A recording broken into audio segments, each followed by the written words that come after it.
What's up, guys? This is Jason from the Jason&Jabari Gaming, and today we have 9 new rank 5 champions, starting off with Mephisto. I took up all these champions with Battlegrounds in mind.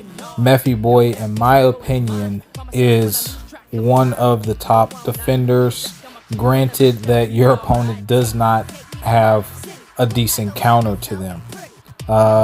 The aura of Incinerate definitely does unavoidable damage to your opponent, and now with the new Battlegrounds implementing cleaner fights over speed and reducing speed drastically 5k points is a lot, which a lot of us players are starting to see how effective that 5k points is, because you can finish in 40 seconds, and if you lost a lot of your health, you are still screwed for the entire duration of that match.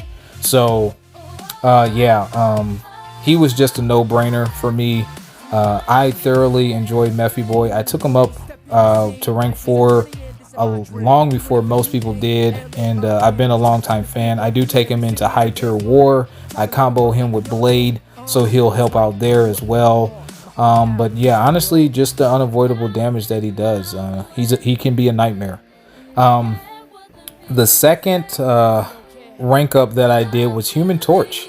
It's kind of ironic how I talk about Mephi Boy first. Human Torch is probably the single most bane to Mephi Boy's existence, but I took him to rank 5. And I took him to rank 5 because most people will ban him. So that gets rid of my torch problem most of the time. When people see a rank 5 torch, they're like, oh, hell no.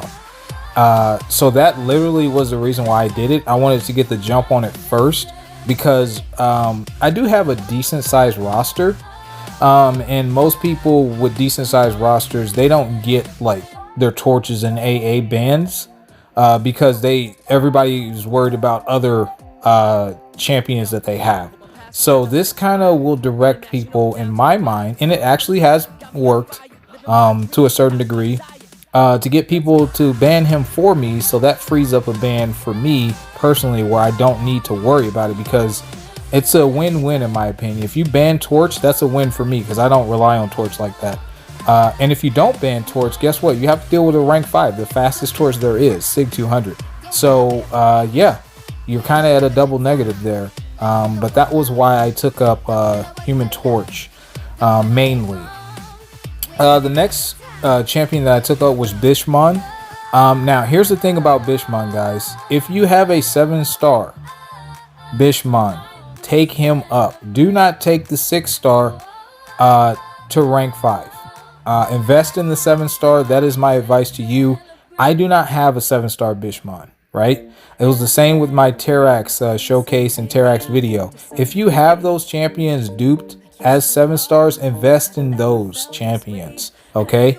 They will take you farther. They hit harder, block penetration, you name it.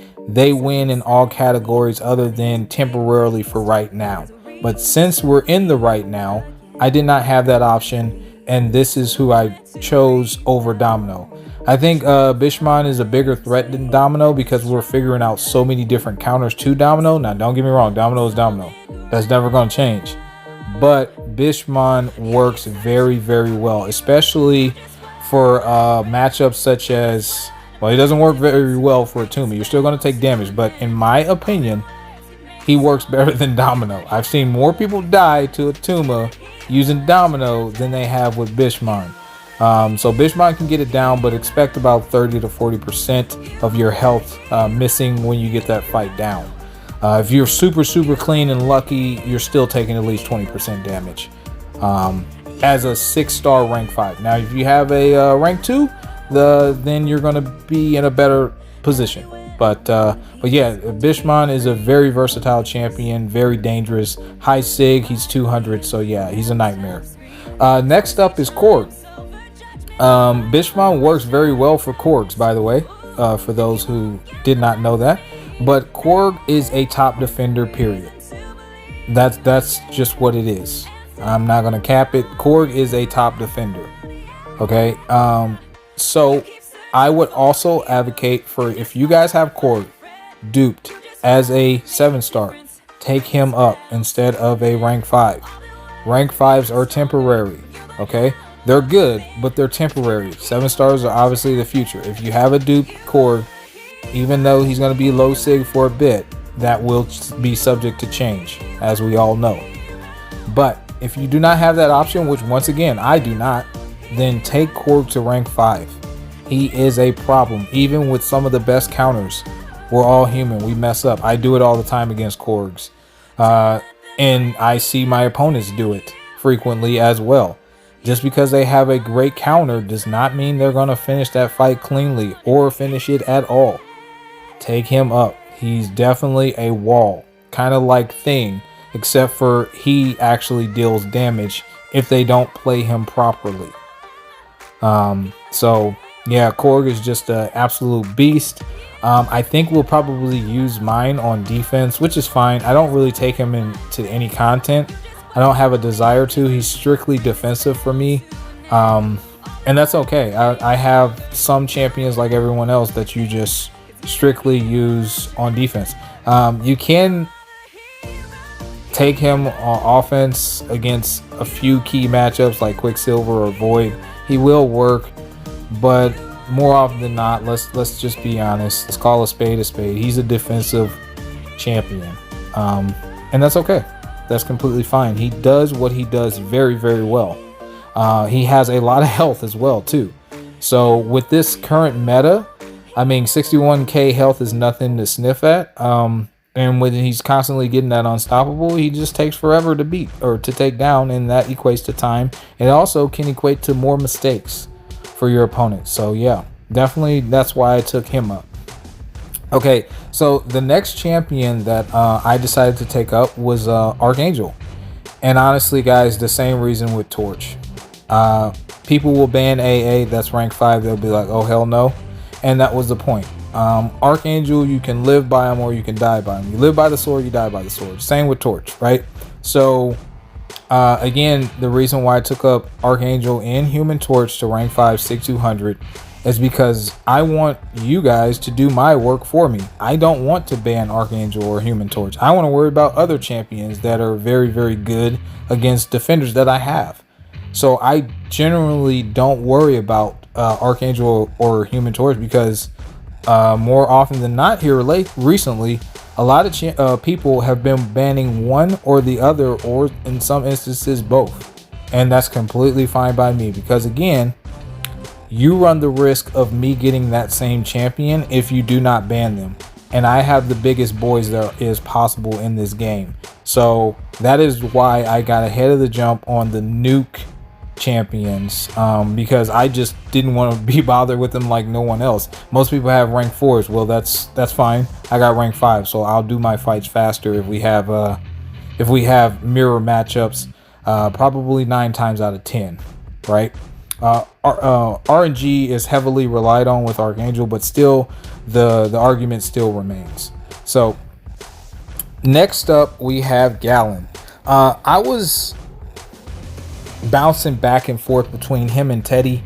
Those were the only 2 cosmic champions I was considering taking up because I was like, okay, I don't want to extend my Battlegrounds deck because it's pretty well in tune with how I like it for it to be. So I didn't want to add in a whole bunch of other factors and be like, well, now I can't do this if I expect to do this. So basically I just thought of champions that were already in my deck, mainstays, and I said, okay, out of these mainstays, who do I want to take up? And ultimately I went to Gallon. And that's because, again, unavoidable damage. Yes, Teddy is a problem. He does have that indestructible, and he can be quite annoying. He's a very capable attacker and defender, but so is Gallon, right? And with this current meta, when he goes unstoppable, he gains 10%. He gains 10 mass. When he gets to 100, you're taking harvest damage, right? So you will, in this meta, take damage more often than not. Plus, when he throws his specials, it gives him, if it's a special one, it gives him 40. So he's automatically going to be at 50, right? And then 60. So when he throws a second special, you're eating harvest damage. And he's a big boy. So since he is a big boy, he can take on 7-star rank 2s.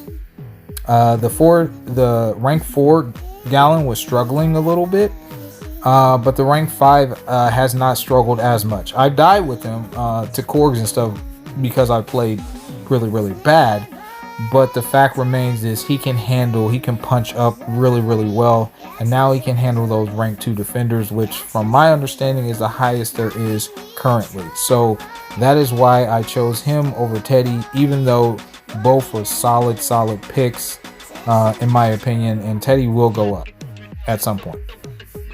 All right, next is Quicksilver. If you guys haven't seen my latest Science rank 5, it was Scorpion, and I chose Scorpion because he can take on Quicksilver and Spot. He was rupture immune and he can heal back from Quicksilver. But next is definitely going to be Quicksilver. He's an annoying defender, and now that time is not as big of a factor, I chose him over Spot. Spot is really good, but the play style that you do with Spot, you take damage from taking blocked hits. With Quicksilver, that's not necessary, and especially in this meta, he places the slow on you when he gets 300 momentum charges, so he works offensively very well against a lot of different defenders.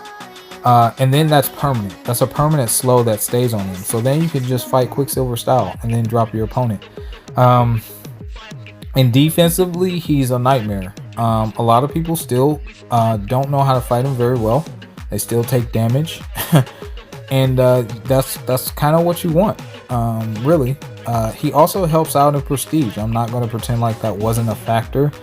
Since I like unique champions and I value them a lot more than the quote-unquote meta champion and or quote-unquote OP champions, my prestige is affected by that, so I needed to ensure that I do some rank ups that will help out our alliance as well, that I'm comfortable with. It's like a happy compromise, right? So yeah, I didn't mind taking him up. Next is Kang. Kang is the GOAT. He's above every champion in this game, and you cannot convince me otherwise. If you guys know anything about me, then you understand this is my favorite champion in this entire game. That is no cap. That is no lie. I will stand by Kang, period, as long as this game runs. I do plan on taking him into Masters Wars again. I will bug the crap out of every last officer that I have. I will wake them up in their sleeps just to give me a shot at bringing Kang back to his glory. And that's just it. There will be Kang content coming. I was the first to take Kang to rank 4. I unfortunately was not the first to take him to rank 5. I think 1 or 2 people might have beat me to it, but that's fine. Different focuses. He doesn't work very well in Battlegrounds, unfortunately, sadly. There has been some metas that I have taken him in, and he worked when the metas, were in kind of his favor. But for the most part, he's war for me, and he's content, and I love him, and that's okay.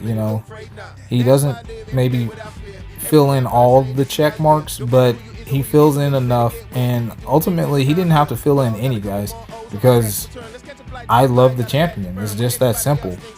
And I am a huge advocate for, if you guys love a champion, take him up, have fun with him, because that's what it's about, having fun, right? So anyway, more content to come with Kang, that's a promise. But the last champion that I took up was Masakray. I don't think anyone saw this one coming, because he stayed at rank 3. I've been a long-time fan of Masakray. He is just amazing. Back in Ghost Dog's tournament, the very first one that Ghost Dog threw, I knew how big of a problem and a nuke he was, which is why I banned him against Fintech, one of the best players in the world, because he was so efficient with him. He just, with the disorient, the bleeds, the incinerates, and the Valkyrie style that he has, he, to me, is just so valuable. I think one of the fights that I think he can do particularly well that Valkyrie cannot is Man Thing, and he can do that fight in like 30 seconds. Now I have my 6-star Valkyrie relic on him, No one has seen me play him yet because I do not feel like for this meta personally, he's that great. There's other counters like Stealthy and Shang-Chi that has the access to the slow, where he has access to Disorient, which can prevent the unstoppable buff, but I didn't kind of want to risk that. And there's also Valkyrie, obviously, who just ignores the unstoppable. So I couldn't justify putting him in my deck, but trust me, he will go in there, and when he does, he's going to make some noise. This guy is just an absolute animal. Not only is Fintech good with him, but shout out to my boy Ankit, aka Mike. He just puts in so much work with Masakray. I don't know if I'm going to bring him into war. I don't know if that will even be an option given recent events with moves and everything, but nonetheless, I will bring him into Battlegrounds. I am still trying to get faster with him, but just understand that this guy is a problem. He can take on so many different matchups. I do not know too many matchups that are not good for him, to be completely fair. And obviously there is not a champion in my mind that is good for every single fight or every single every single champion. But nonetheless, hopefully you guys love this showcase. Like and subscribe, help us grow, and we'll catch you guys in the next one. Peace.